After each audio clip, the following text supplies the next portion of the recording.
Good morning, students. Today I will start a new chapter in difference curve analysis. In previous lecture we have covered utility analysis. If we talk about both these terms, then we can say that both these terms are different from each other. How?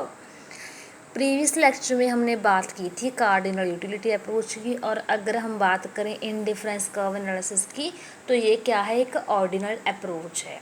अगर हम बात करें in difference curve analysis की तो इसकी जो need है वो क्यों अराइज हुई, इसकी नीड तभी अराइज हुई क्योंकि जो यूटिलिटी एनालिसिस अप्रोच थी उसमें कुछ ड्रॉबैक्स थे। कैसे? यूटिलिटी एनालिसिस अप्रोच क्या कहती थी कि जो हमारी सेटिस्फेक्शन है उसको हम 1 2 3 4 नंबरिंग में मेज़र कर सकते हैं, लेकिन ये 100% पॉसिबल भी नहीं कि हम अपनी परफॉर्मेंस को, अपने सेटिस्फेक्शन को, कंजम्पशन लेवल को शो कर सकें और कैलकुलेट कर सकें। तभी तो हमारी कौन सी अप्रोच आई, ऑर्डिनल अप्रोच, जिसे हम क्या कहते हैं, इनडिफरेंस कर्व एनालिसिस कहते हैं। अगर हम बात करें इनडिफरेंस कर्व की तो ये क्या था, फर्स्ट टाइम ये दिया था एजवर्थ ने। आपकी बुक में ये नहीं होगा, अगर होगा तो अच्छी बात है, नहीं है तो इसको पॉइंट को नोट कर लेना। Indifference curve analysis first time दिया था एजवर्थ ने, बाद में इसको हिक्स एली इन्होंने प्रमोट कर दिया था इस कंसेप्ट को कि हाँ ये कंसेप्ट क्या है, as compare to utility analysis better है।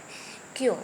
क्योंकि अगर हम बात करें कार्डिनल यूटिलिटी अप्रोच की तो उसमें ये बात कही गई थी कि हम नंबरिंग में मेज़र कर सकते हैं सेटिस्फेक्शन को, लेकिन अगर हम बात करें ऑर्डिनल अप्रोच की और इनडिफरेंस कर्व एनालिसिस की तो हम ये कह सकते हैं कि हम नंबरिंग तो नहीं बता सकते, लेकिन हम ये ज़रूर बता सकते हैं कि हमारी फर्स्ट प्रायोरिटी किस प्रोडक्ट को है, सेकंड प्रायोरिटी हमारी किस प्रोडक्ट को है, और हम रैंकिंग जरूर कर सकते हैं हमारे सेटिस्फेक्शन लेवल को।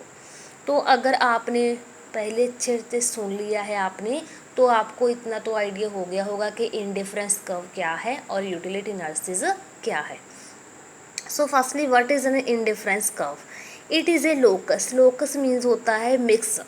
It is a locus of all such points which shows different combination of two commodities which yield equal satisfaction to the consumer. It means all points located on an indifference curve represents such a combination of two commodities as yield equal satisfaction to the consumer. Meaning क्या है? अगर हम बात करें indifference curve analysis की तो ये approach क्या बताती है हमको कि अगर हम क्या कर रहे हैं, दो प्रोडक्ट कंज्यूम कर रहे हैं सेम टाइम पर, तो हम क्या हो जाते हैं, कई बार हम इनडिफरेंट हो जाते हैं, हमें कन्फ्यूज़न क्रिएट हो जाती है माइंड में कि हमें दोनों ही सेम लेवल, दोनों ही इक्वल लेवल की सेटिस्फेक्शन दे रहे हैं, तो हम किस प्रोडक्ट को सिलेक्ट करें। एग्ज़ाम्पल देखिए, आप क्या कर रहे हो, एक साइड तो आप कोक कंज्यूम कर रहे हो, एक साइड आप पेप्सी कंज्यूम कर रहे हो। आपको ये लग रहा है कि कोक भी उतना ही सेटिस्फाइड कर रहा है, मुझे पेप्सी भी, तो आप क्या हो गए, इनडिफरेंट हो गए। आप सिलेक्ट करने में क्या हो गई, आपके माइंड में कन्फ्यूज़न क्रिएट होगी। तभी यह कंसेप्ट आया indifference curve analysis. Indifference curve analysis हमें यही बात बताता है कि जब हम दो कमोडिटीज़ को लेकर क्या हो जाते हैं, कन्फ्यूज़न क्रिएट कर लेते हैं कि हम दोनों ही अच्छी लग रही है, हमें कौन सी सिलेक्ट करनी चाहिए। तो इस केस में हम क्या कर सकते हैं, सिर्फ रैंकिंग कर सकते हैं फर्स्ट सेकंड, ठीक है। तभी तो ये कंसेप्ट आया इनडिफरेंस कर्व एनालिसिस। लेकिन अगर हम बात करें कार्डिनल यूटिलिटी में तो उसमें तो ये चॉइस पॉसिबल नहीं थी। Then next topic is indifference schedule. Indifference schedule का मीनिंग क्या होता है, टेबल। जैसे मैंने आपको डिमांड चैप्टर में बताया था, पहले मैं आपको डिमांड टेबल करवाया था, फिर मैंने आपको डिमांड कर्व करवाया था। डिमांड टेबल में मैं आपको प्राइस क्वांटिटी लेकर बताया था कि 1 2 3 4 5 प्राइस है, मान लीजिए 5 4 3 2 1 डिमांड है। ऐसे आप एक टेबल ड्रॉ करते हो, टेबल की हेल्प से कर्व ड्रॉ करते हो। ऐसे ही क्या है, इनडिफरेंस शेड्यूल है, फिर इनडिफरेंस कर्व है, और इसके बाद मैप है। इनडिफरेंस शेड्यूल में क्या है, दो कमोडिटीज़ है, एक एप्पल है, एक ऑरेंज है। अगर आप क्या कर रहे हो, 1 एप्पल कर रहे हो, 10 ऑरेंजेस कर रहे हो, तो भी आप ऐसे ही सेटिस्फाइड हो। अगर आपने एप्पल 2 कर दिए लेकिन ऑरेंज 7 कर दिए, तब भी आप इतने ही सेटिस्फाइड हो। मीन्स क्या है, ये एक ऐसा कम्बिनेशन है दो कमोडिटीज़ का, वहाँ पर आप क्या कर रहे हो, इक्वल सेटिस्फाइड फील कर रहे हो। मीन्स आप एप्पल कितने ले लो, ऑरेंज कितने ले लो, ये आपकी चॉइस है। एट दी एंड आप सेटिस्फाइड दोनों ही कम्बिनेशन से इक्वलाइज हो रहे हो।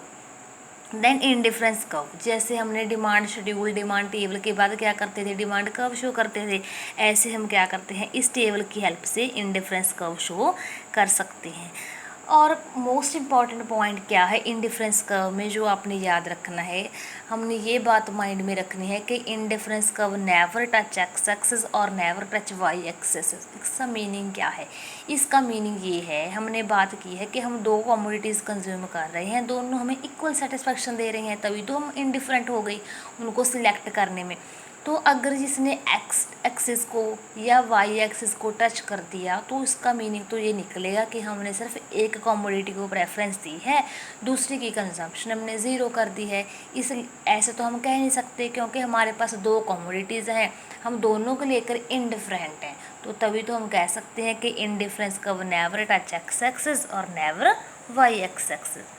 देन इंडिफरेंस मैप, मैप भी क्या इंडिकेट करता है, combination of two commodities which yield equal satisfaction. Next class में हम करेंगे law of diminishing marginal rate of substitution. Thank you.